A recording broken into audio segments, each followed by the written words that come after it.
What's up, everyone? Welcome to another episode of the Niche Notable Podcast. Today is a very special episode for me. We have ESPN Lacrosse Analyst, reporter, and storyteller Paul CARCATERRA. He's a former national champion and All-American at Syracuse. He's the most passionate voice in the game of lacrosse. Mr. CARCATERRA, how's it going? Welcome to the pod. I'm doing great, man. You can call me Paul. It's bad enough that I turned 50 this year. So when I think of Mr. Carcatera, it's like older and older and older. I got you. I got you. Well, welcome on, Paul. Thank you. Heading right into it. So, when you're preparing for a game, lacrosse game, what are the keys to knowing which storyline will set in when you're heading into a college lacrosse broadcast?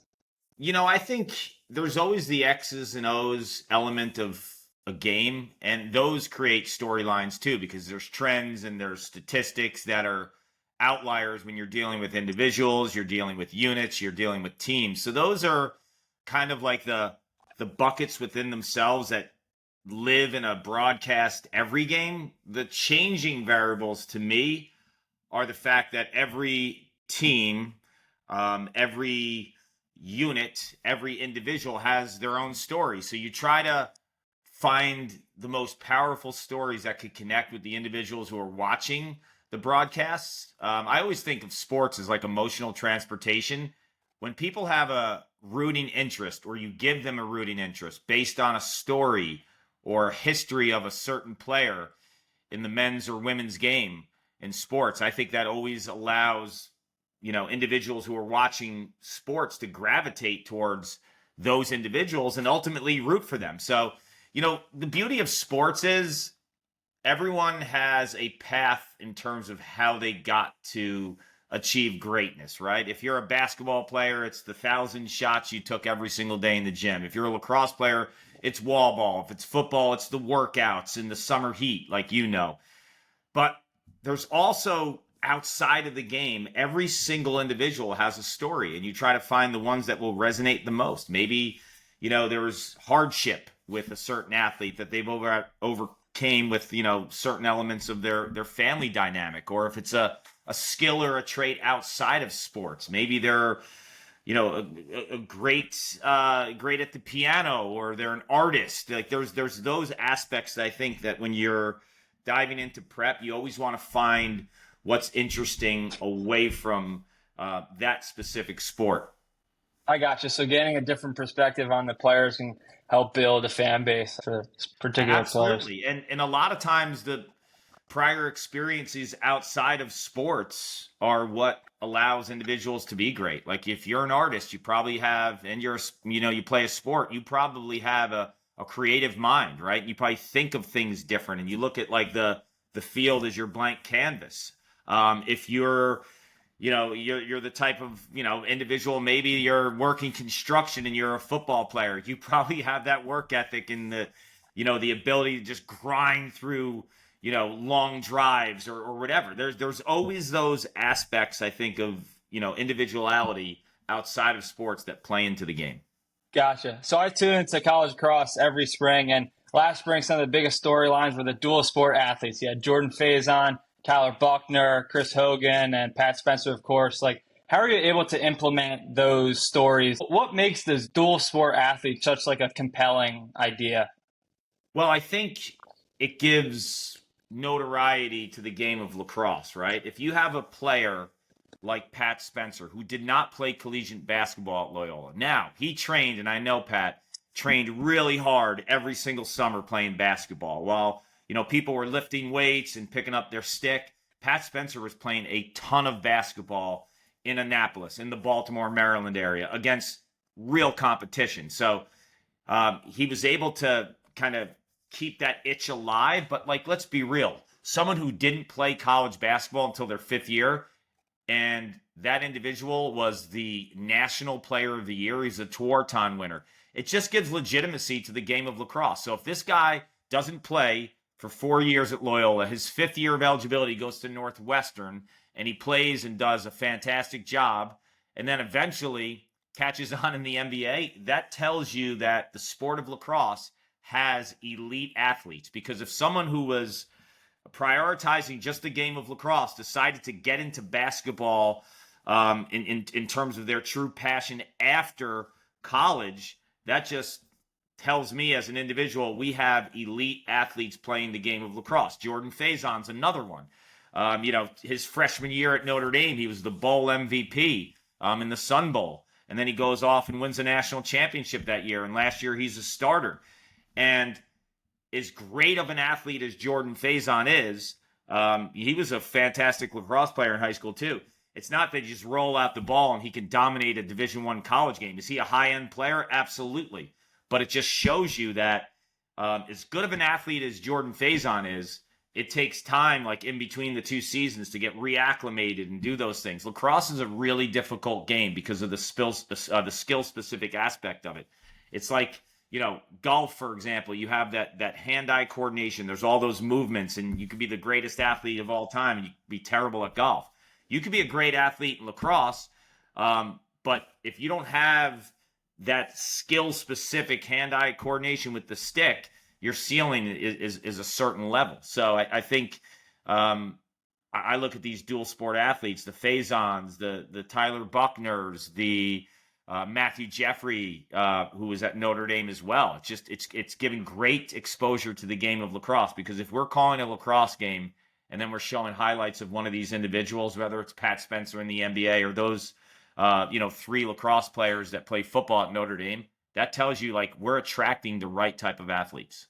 Yeah, and it's ridiculous. Like, as a college athlete myself, knowing the schedule that it takes just for one sport and doing that, Brutal. in the spring and in the fall is ridiculous. So kudos to them for sure. Yeah, But it's funny you say that too, because Kevin Corrigan from Notre Dame one time, like I said before, it takes time to get reacclimated to the sport. So when Faison went from, football, took a couple weeks off and then right into lacrosse, there's a period of time where, you're just not going to roll the ball out and dominate. And Kevin Corrigan, I remember he had like some crazy stat that he was playing lacrosse or football, like in a 365-day calendar year, the majority of those days. He threw a number of how many days it was, and I was like, wow, that resonated with me. Like, this guy does not have any free time.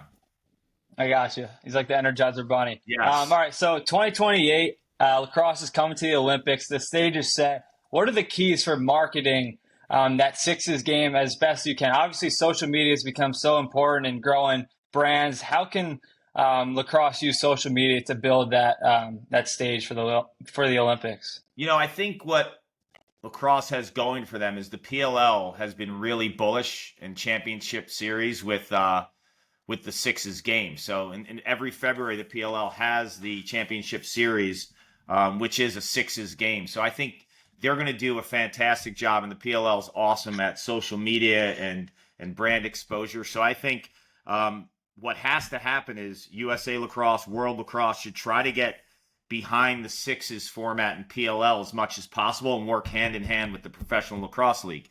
I think that's one aspect of it too. I think there needs to be some more exhibition games, maybe like a Canadian-American type game where they had those in the past. I remember years, before COVID at least, there was always like that yearly fall battle between the U.S. and Canada in the full field realm, the 10-on-10. I think we need to do some exhibition type of games with other countries involved leading up to Sixes and women's lacrosse as well. So the WLL had their all-star game this year.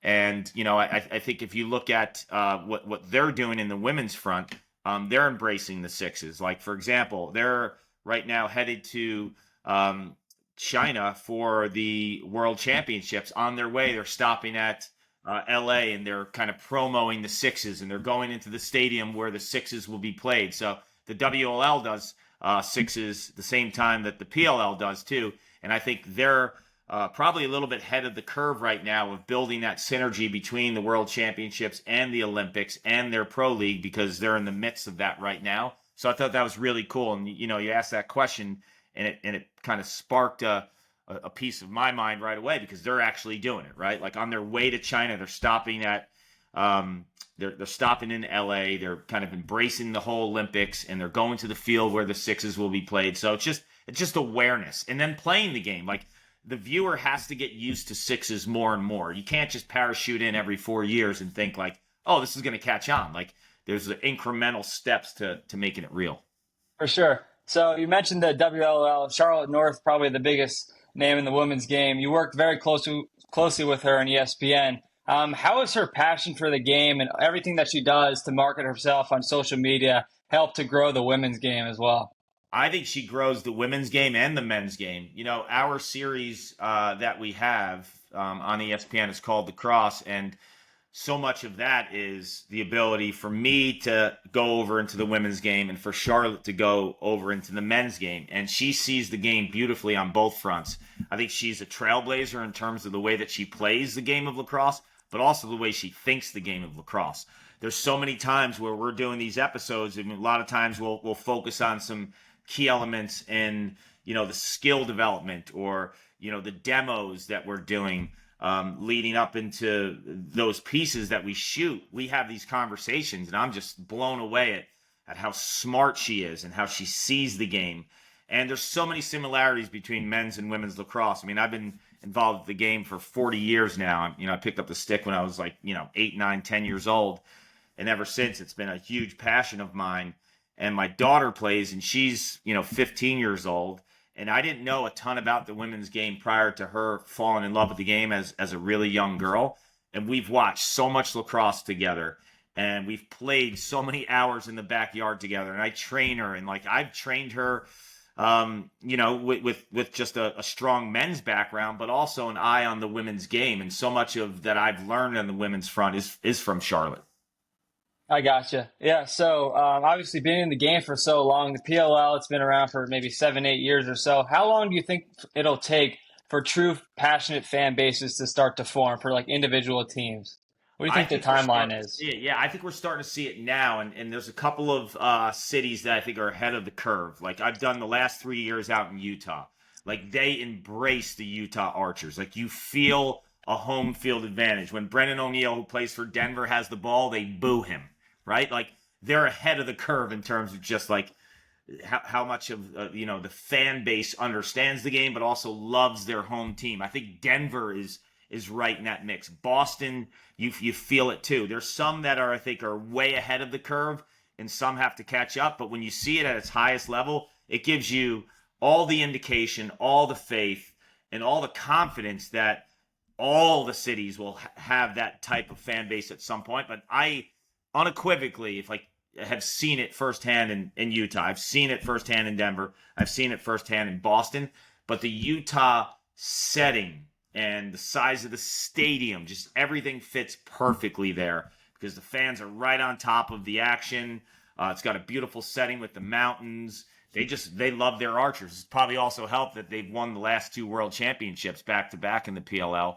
But out there, it's kind of it's a different feeling, but I think it's going to happen everywhere. But there are some cities right now that you still feel like it's still in the stages of the tour model, who's the home field, right? Who's got that fan base that's getting behind. But I think there's some leaders right now in the PLL franchises that can pave the way for the others. Yeah, last weekend looked pretty electric in Denver. It looked like the crowds. And yeah, I think players getting chippy, too, on the field is great for the sport as well. Building real rivalries and stuff. It's been cool to see. Yeah, look, if you're on field level, you're watching the games, the level of athleticism, but also the sheer grit and power and how combative the game is. It's only a matter of time that tempers explode and people go after each other. That's part of the game of lacrosse. After the game, that doesn't carry over. No one's going in the parking lot and having a fist fight.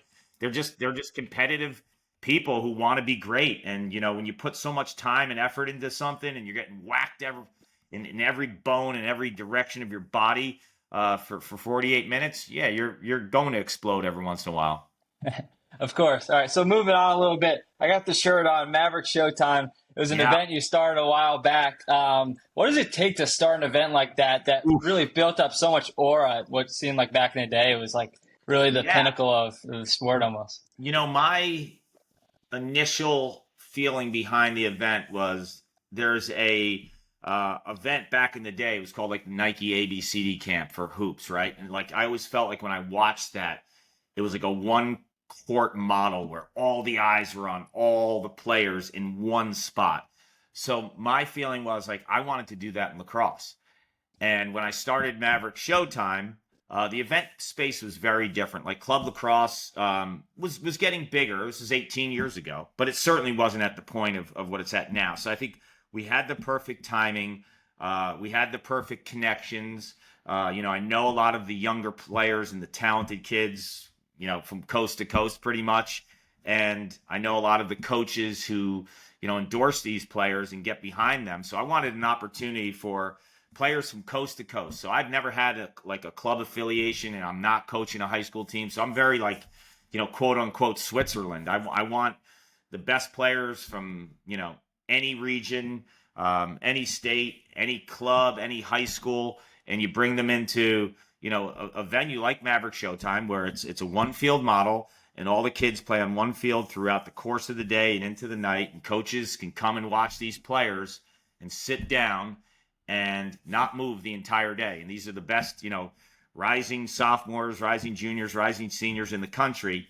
And it's just worked really well. We've gotten lucky too in terms of just, great venues. Right now we're in New Jersey at the Capelli complex in Tinton Falls. It's an awesome spot. It's centrally located. When you went to the event, it was in Connecticut at WestCon. Back then, pre-COVID, people were living in the dorms and playing. So, COVID kind of changed that whole aspect of it.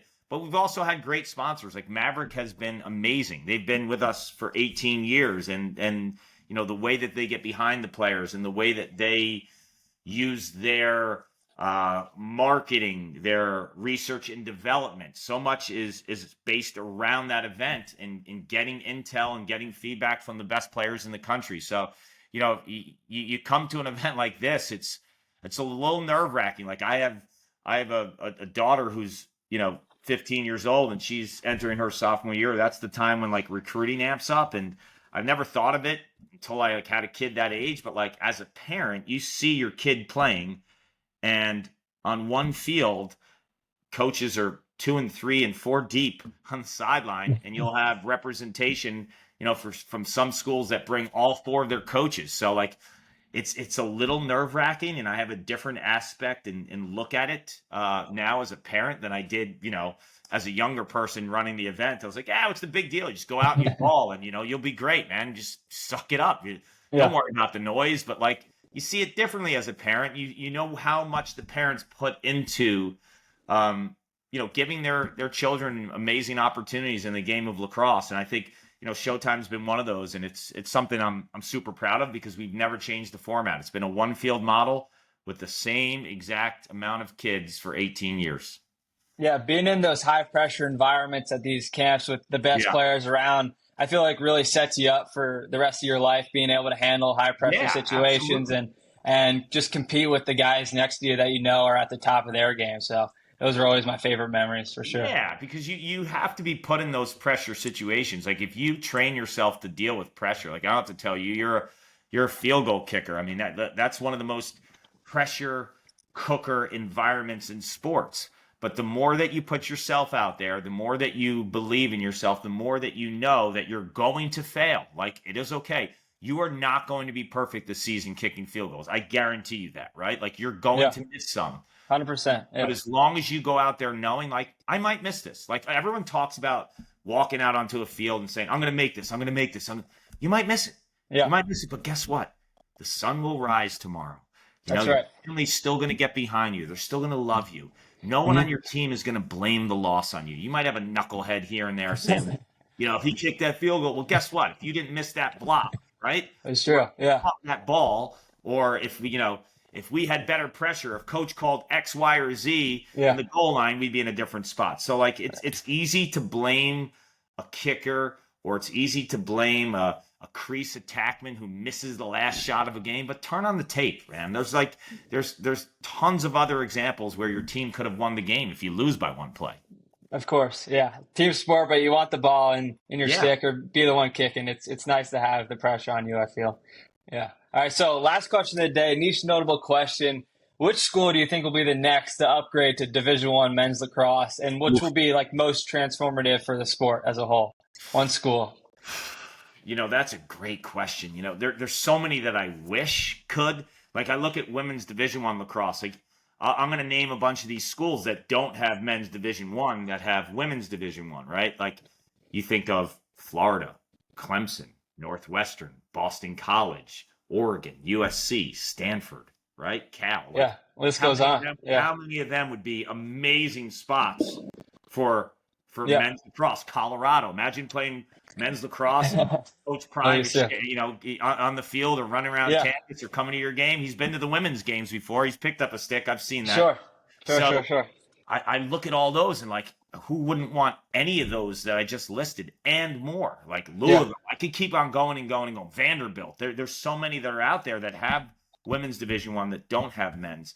I personally, selfishly, would love to see it, at a school that would, put a bow on a conference. Now, if you gave me a wish list of any school, in terms of, having men's Division I lacrosse, I'm going to say University of Texas or Georgia, or I'm going to say Florida. But this one's a little more strategic, and hear me out.